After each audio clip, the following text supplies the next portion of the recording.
Bonjour à tous! 3 fois par semaine, plongez avec moi dans l'univers sombre des crimes qui ont secoué le monde entier. De disparitions mystérieuses aux meurtres les plus effroyables, nous explorerons ensemble l'injustice, l'impunité, la corruption et les jugements les plus implacables qui ont marqué ces affaires. Avant de plonger dans ce récit captivant, je vous invite à vous abonner et à activer la cloche pour ne manquer aucune notification. N'oubliez pas de laisser un like, cela m'aidera énormément à continuer à vous proposer du contenu. Sans plus attendre, plongeons ensemble dans chaque détail de cette affaire criminelle. Darlene D'Oscasio est née le 2 novembre 1974, au cœur d'une famille aimante, en tant que fille du milieu parmi 3 sœurs. Très tôt, ses proches ont perçu chez elle quelque chose de particulier, un éclat, une énergie, ce genre de lumière qu'on ne peut pas vraiment expliquer, mais qui attire. Famille, amis, voisins, tous s'accordaient à dire qu'elle rayonnait. Belle, oui, mais surtout chaleureuse, déterminée et vivante. Elle a grandi au Texas, dans cette région centrale où les communautés sont soudées et où les gens se saluent encore en croisant leurs regards. Darlene y est rapidement devenue une figure locale. Son sourire éclatant, ses cheveux blonds, sa capacité presque magnétique à créer du lien. Elle n'avait pas besoin de faire des efforts. Sa gentillesse était sincère, naturelle, désarmante. Officiellement, elle n'a jamais remporté de concours de beauté. Et pourtant, dans les couloirs du lycée, on l'appelait la Texas Beauty Queen.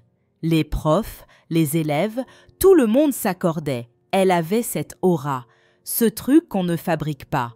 Élue reine du bal de promo, membre du Flag Corps, toujours au centre des événements scolaires, pas parce qu'elle cherchait la lumière, parce qu'elle l'incarnait.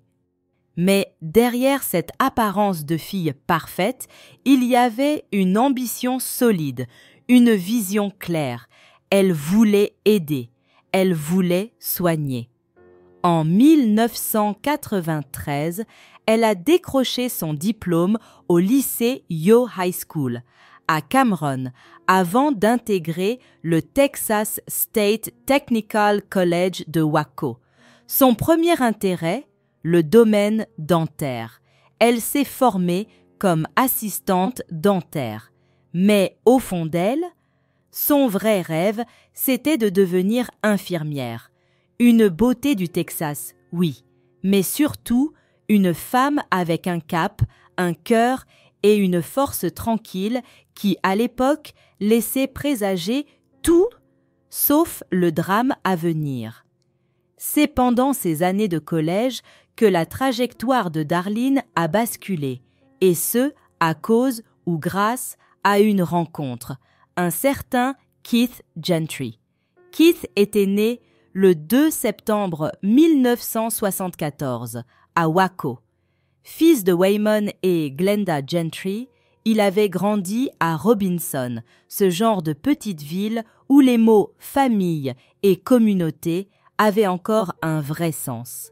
Entouré de 2 sœurs, de cousins, d'oncles, de tantes, de barbecues familiaux et de dimanches d'église, Keith avait été un enfant chéri et plutôt discret. Au lycée de Robinson, il n'était pas du genre à se faire remarquer. Pas de grandes tirades, pas de démonstrations. Il était calme, posé, solide, comme un roc, mais sans faire de bruit. Ceux qui le connaissaient savaient qu'on pouvait compter sur lui. Il ne cherchait ni la gloire, ni les projecteurs, juste à faire les choses bien, à sa manière. Comme Darlene, il avait intégré le Texas State Technical College. Lui, c'était la voie technique, dessin industriel et soudure. Pas très glamour sur le papier, mais diablement stable, et ça lui allait très bien. Plus tard, il a décroché un poste sûr comme assistant ingénieur dans une entreprise de service public. Rien de spectaculaire, mais un boulot sérieux, fiable, qui annonçait déjà le genre de vie qu'il voulait mener. Une vie simple, honnête et construite sur du béton. Keith, c'était le type de gars qu'on qualifiait de père de famille, avant même qu'il ait des enfants. Focalisé, bosseur, un mec bien. Alors quand il a rencontré Darlene, le courant est passé, tout de suite. Leur alchimie, c'était du genre évident, le genre qui ne laisse aucune place au doute. Les familles ont vite suivi. Celle de Darlene a adoré Keith, et les Gentry ont accueilli Darlene comme si elle faisait déjà partie du clan. Tout le monde autour d'eux pensait que le mariage n'était qu'une formalité, une question de mois, peut-être même de semaines. Mais voilà, comme beaucoup de jeunes couples, ils n'étaient pas tout à fait synchronisés.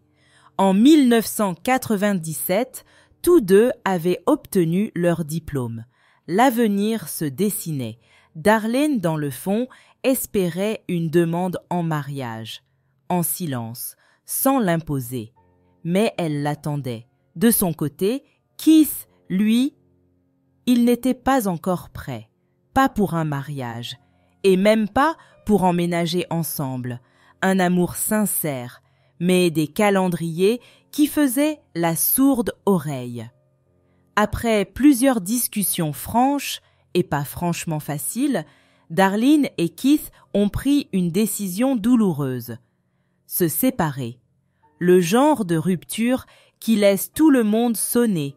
Les familles n'avaient rien vu venir, et eux non plus, d'ailleurs. Aucun des deux n'a bien vécu la distance. Ils se sont quittés, oui, mais le cœur en miettes. Darlene, en quête d'un nouveau départ, a fait ses valises pour Dallas.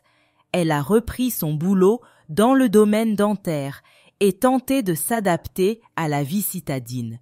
Mais franchement, le rythme effréné, les visages fermés, la solitude des grandes villes, ce n'était pas elle. Un jour, on lui a volé sa voiture et comme un symbole, le vernis de cette nouvelle vie s'est écaillé. Au bout d'1 an, elle est rentrée. Et là, le destin patient l'attendait au tournant. Elle a recroisé Keith, par hasard. Ou peut-être pas. Cette fois, plus de doutes. Leur retrouvaille a été rapide et radicale. En 1999, Keith a fait sa demande. Et peu de temps après, ils se sont dit oui. Enfin, tout semblait en place. Le jeune couple a acheté sa première maison et s'est lancé dans cette fameuse vie à deux, celle dont ils avaient tant rêvé. Sauf que pour Darlene, quelque chose manquait. Ce n'était pas l'amour, ce n'était pas Keith, c'était sa vocation. Le cabinet dentaire, elle en avait fait le tour. Elle voulait soigner autrement, elle voulait sauver, elle voulait être infirmière. Alors elle s'est réinscrite à l'école. Et Keith, il l'a soutenue à fond, fier de l'avoir bossé dur pour accomplir ses ambitions. À ce moment-là, tout le monde voyait en eux un couple heureux. Ils riaient beaucoup, se partageaient les tâches, vivaient leur quotidien comme une vraie équipe. Rien de clinquant, rien d'extravagant.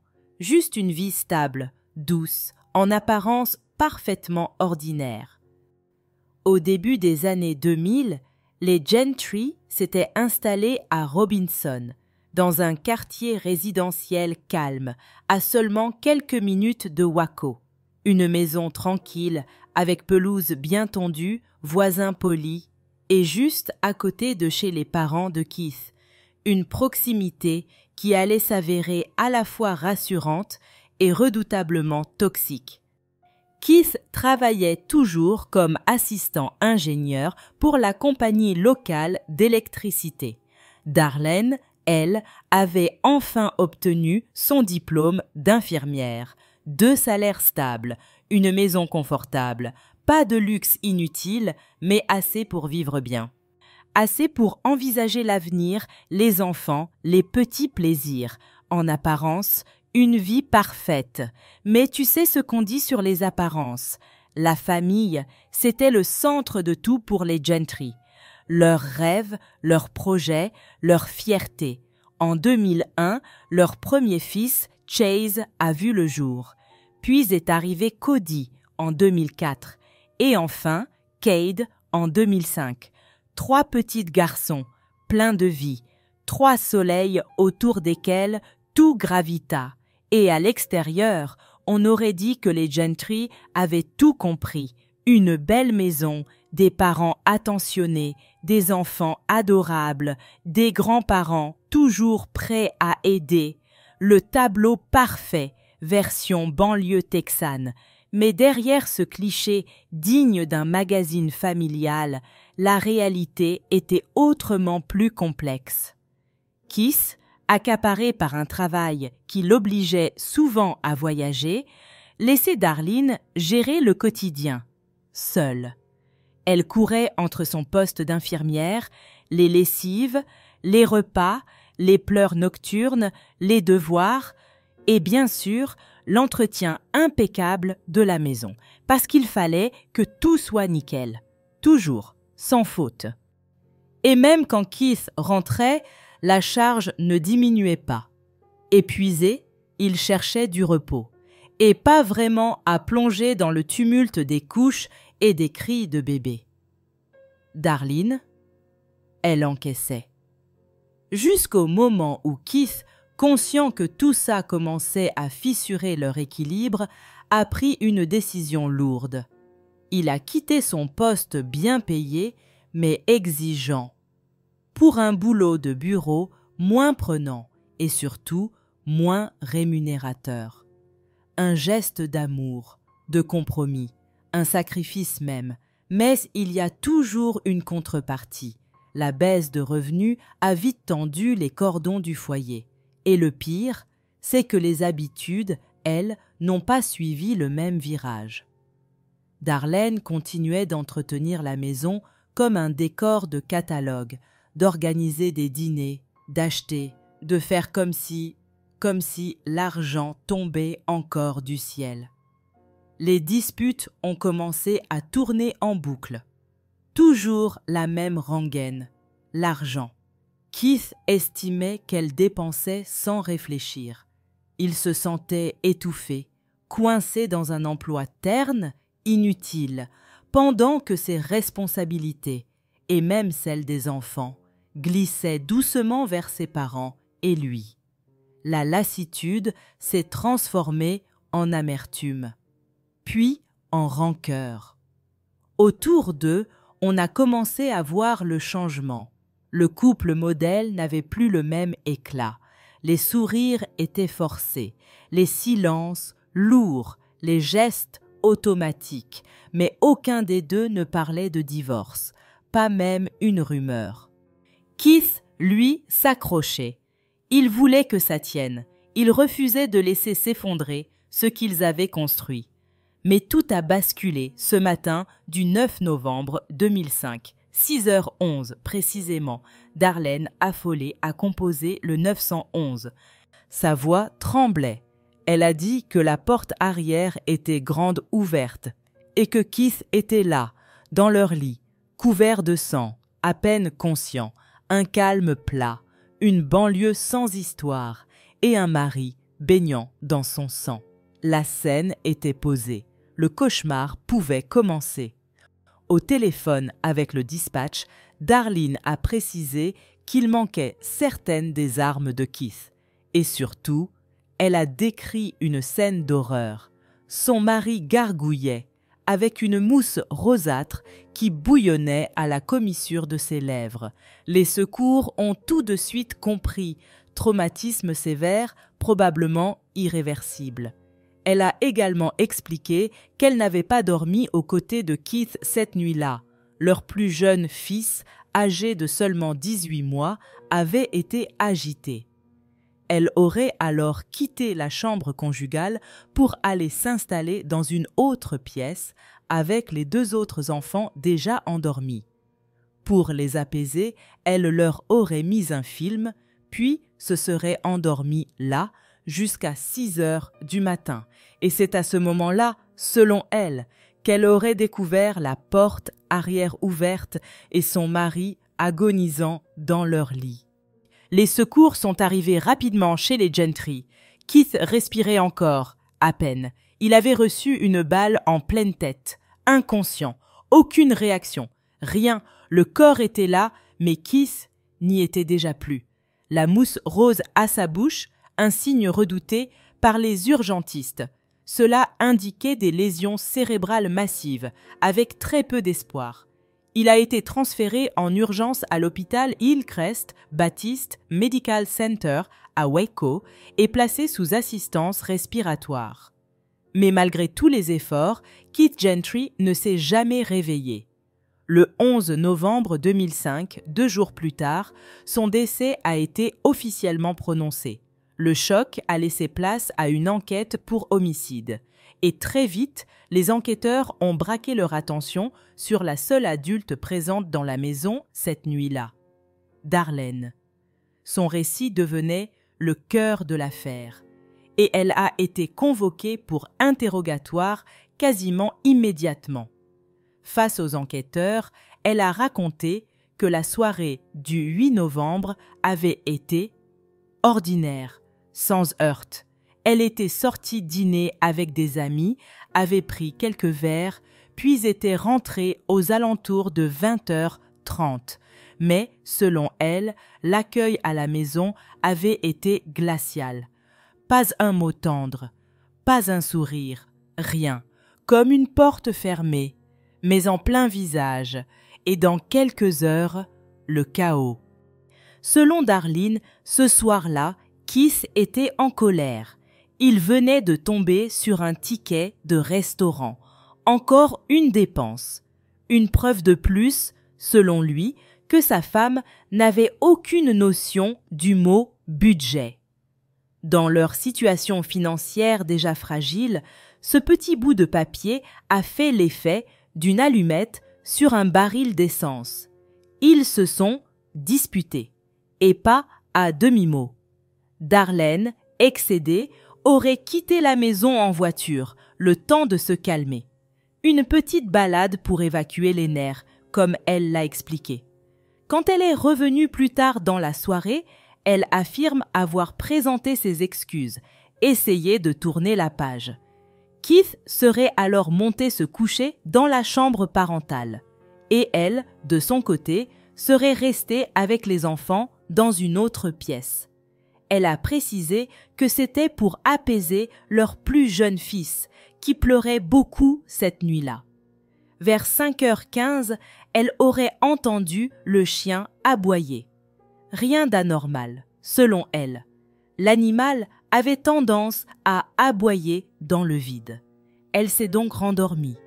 Puis, aux alentours de 6h, elle se serait levée, aurait traversé la maison et serait entrée dans la chambre conjugale pour réveiller Keith. Silence. Pas de réponse. Et là, l'horreur. Keith gisait dans le lit, inerte, en sang. Elle aurait remarqué que la porte arrière était grande ouverte et que l'armoire à fusil, d'ordinaire verrouillée, avait été forcée. Dans le récit de Darlene, un inconnu s'était introduit chez eux en pleine nuit, avait tué son mari de sang-froid et volé plusieurs armes à feu, le tout sans laisser la moindre trace. Un cambriolage ciblé, violent, mais étrangement discret. Mais très vite, les enquêteurs ont commencé à soulever les premiers drapeaux rouges. D'abord, le timing. Darlene affirmait avoir découvert Keith vers 6h du matin. Sauf que les résultats de la balistique et les analyses médico-légales disaient autre chose. La trajectoire de la balle, la quantité de sang coagulé, l'état du corps, tout indiquait que Keith avait été touché bien avant cette heure-là. Dormir pendant un assassinat aussi brutal, dans la pièce d'à côté, avec 3 enfants, difficile à avaler. Et ce n'était que le début. L'armoire à fusil, prétendument vidée, les enquêteurs ont retrouvé plusieurs armes soigneusement posées derrière la maison, pas jetées, pas abandonnés, alignés, proprement, presque comme si quelqu'un avait voulu qu'on les voie, mais au bon moment, pas très crédible pour un cambrioleur censé agir dans l'urgence. Et puis, un détail qui tue. Seules 2 personnes avaient accès à cette armoire, Keith et Darlene. Le voleur imaginaire aurait donc su exactement où chercher la clé et où se trouvait le coffre, sans déclencher ni bruit suspect ni panique chez les chiens ou les enfants. Un peu trop précis pour un intrus lambda. Mais ce qui a vraiment mis la puce à l'oreille des enquêteurs, c'est le comportement de Darlene. Elle était infirmière, formée, compétente. Elle savait comment réagir face à une urgence. Et pourtant, au moment où les secours sont arrivés, elle n'avait fait aucune tentative de réanimation, pas même un geste, pas même un cri. Pire, elle n'a pas couru à la porte. Elle est restée enfermée dans la chambre des enfants, disant qu'elle avait eu peur. Peur de quoi? L'agresseur n'était plus là, la porte arrière était grande ouverte, et Keith mourait dans l'autre pièce. Les agents ont aussi noté un autre détail troublant, le ton de la voix pendant l'appel au 911. Pas de cris, pas d'hystérie, pas de panique incontrôlable. Elle parlait de manière détachée, posée, presque comme si elle récitait un script. Avec une précision étonnante sur l'heure du film, le moment exact où elle s'était endormie, le réveil, les enfants, le chien. Trop de détails, trop vite. Comme si elle cherchait à devancer les questions avant même qu'on les lui pose. Bref, ça ressemblait moins à une femme en état de choc qu'à quelqu'un en train d'anticiper une enquête. Plus tard dans la matinée, Darlene s'est assise face aux enquêteurs, dans une salle d'interrogatoire formelle, calme au début, coopérative même, mais à peine les questions sont-elles devenues plus précises que le masque a commencé à se fissurer. Sans prévenir, elle a invoqué son droit au silence. Amendement numéro 5.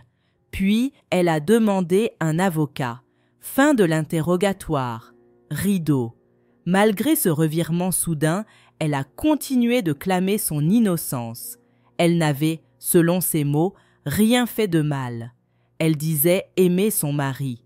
Elle affirmait, la main sur le cœur, qu'elle n'aurait jamais pu lui faire du mal. Elle a évoqué leur quotidien, reconnu les tensions liées à l'argent, la fatigue d'élever 3 enfants en bas âge. Mais selon elle, rien d'exceptionnel. Rien qui puisse justifier un acte de violence. Pourtant, les enquêteurs n'étaient pas convaincus. Il y avait trop de failles, trop d'éléments trop nets, trop propres ou trop incohérents. Le cambriolage, de moins en moins crédible. Tout indiquait une scène intime, un crime calculé, préparé et surtout commis de l'intérieur. Alors, ils ont continué à creuser et les questions ont commencé à s'enchaîner. Qui avait un mobile? Qui avait accès aux lieux, aux armes, aux coffres? Et surtout, qui avait eu l'opportunité parfaite? Dans ses déclarations, Darlene alternait les larmes et les trous de mémoire. Une voix brisée, des yeux rougis, des mots qui tentaient de convaincre. Elle parlait de Keith, de l'amour qu'il portait à ses fils. Elle disait qu'elle l'aimait aussi, mais cette émotion ne suffisait pas à effacer les soupçons. Les policiers avaient besoin de preuves concrètes, et c'est justement ce qu'ils allaient trouver. Avec l'accord de Darlene, la maison des Gentry a été fouillée une nouvelle fois. Toujours aucune trace d'effraction, mais cette fois, les agents sont allés plus loin. Dans la cuisine, au fond de la poubelle, littéralement sous les couches de déchets, ils ont mis la main sur une paire de gants en latex. À première vue, des gants jetés au hasard.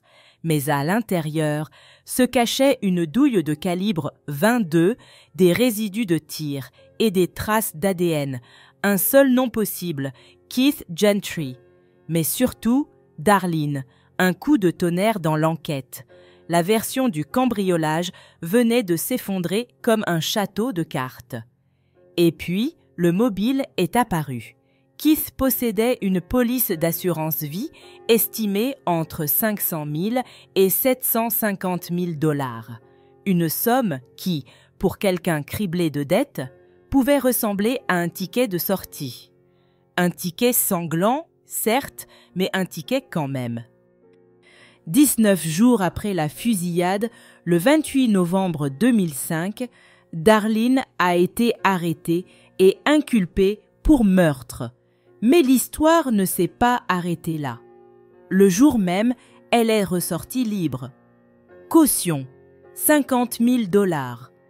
Payée rubis sur l'ongle par ceux qu'on n'attendait pas forcément. Les parents de Keith. Oui, les mêmes qui avaient perdu leur fils. Ceux qui, pourtant, continuaient à croire en l'innocence de leur belle-fille.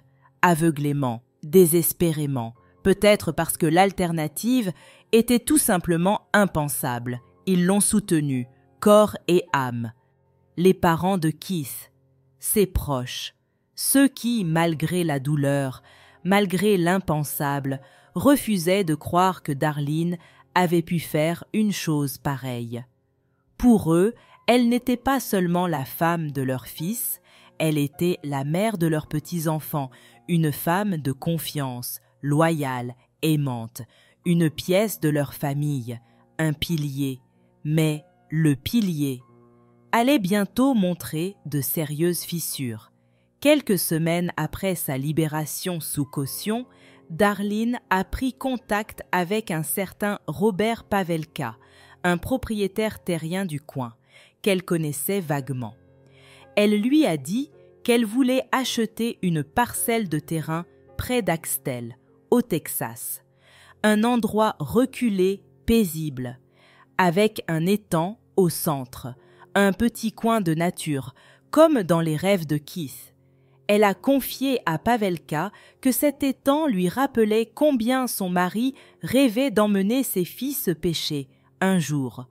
Touchant, émouvant même, mais ça, c'était au début.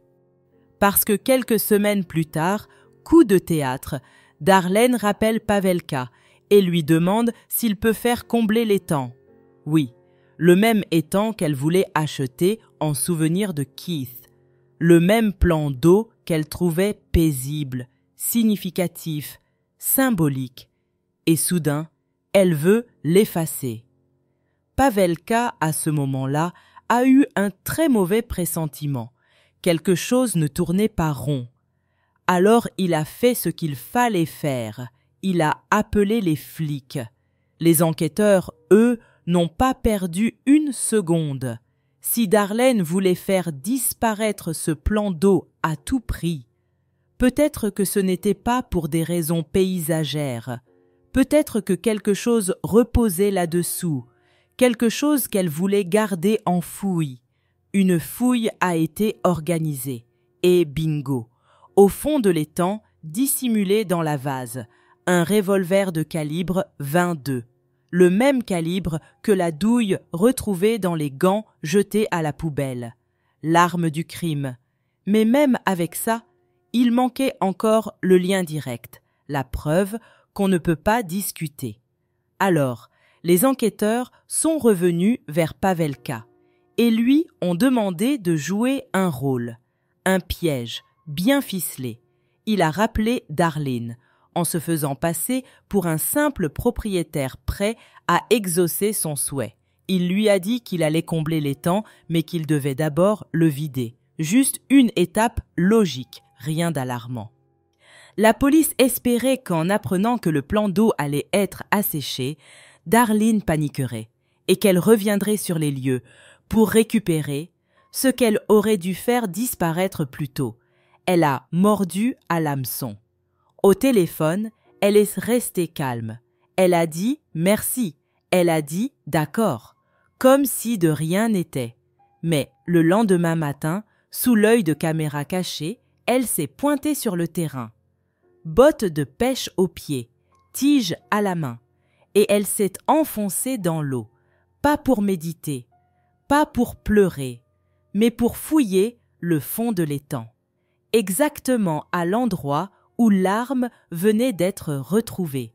Chaque geste, chaque mouvement, tout a été filmé, et cette fois, les enquêteurs avaient ce qu'il leur fallait.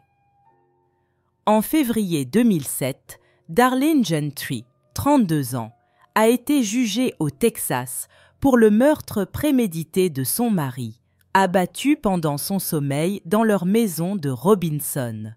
Le procès a duré 5 jours. L'accusation s'est appuyée sur une vidéo cruciale. Darlene, filmée en train de fouiller un étang pour tenter de récupérer l'arme du crime alors que celle-ci avait déjà été saisie. Ce moment a anéanti sa défense, déjà affaiblie par des preuves accablantes. Des gants dans une poubelle, une mise en scène de cambriolage, une chronologie incohérente. Lors de la phase de détermination de la culpabilité, aucun témoin n'a été appelé par la défense, qui a misé sur des objections techniques et des contre-interrogatoires, en vain. Le 8 février 2007, le verdict est tombé. Coupable de meurtre au premier degré. Elle a été condamnée à 60 ans de prison, le mobile, émotionnel et financier. Elle voulait échapper à son mariage, retrouver sa liberté et toucher l'assurance vie de Keith, estimée à plusieurs centaines de milliers de dollars. Les procureurs ont averti le jury. Ne vous laissez pas tromper par les apparences. Aujourd'hui, elle purge sa peine à la prison Dr. Lane Murray Unit à Gatesville, Texas. En novembre 2017, sa demande de nouveau procès a été rejetée. Elle pourra demander une libération conditionnelle en 2037, sinon elle restera incarcérée jusqu'en 2067. Elle nie toujours les faits. En 2010, un juge a confié la garde exclusive des 3 enfants du couple, Chase, Cody et Cade, aux parents de Keith, et une ordonnance d'éloignement interdit désormais à Darlene tout contact avec eux. Selon la Cour, elle ne leur a plus jamais parlé depuis. Keith Gentry était un homme discret, travailleur, un père aimant, un mari fidèle. Il avait choisi la famille plutôt que l'ambition. Il laisse derrière lui 3 garçons, une famille endeuillée et un souvenir ancré dans la gentillesse, la simplicité et l'amour. Son héritage, au-delà de la violence de sa mort, se trouve dans la manière dont il a vécu et dans le regard de ses enfants. Eh bien, chers spectateurs, c'est ici que se termine l'histoire criminelle d'aujourd'hui. Je serais très intéressée de connaître votre avis, alors je vous invite à le partager dans les commentaires de la vidéo, toujours dans le respect de la victime et de sa famille. N'oublions jamais que nous pouvons débattre, mais avec le respect que chacun mérite. Je vous rappelle de vous abonner à la chaîne et de laisser un like pour me faire savoir que mon travail vous plaît. Bonne nuit et à la prochaine histoire criminelle.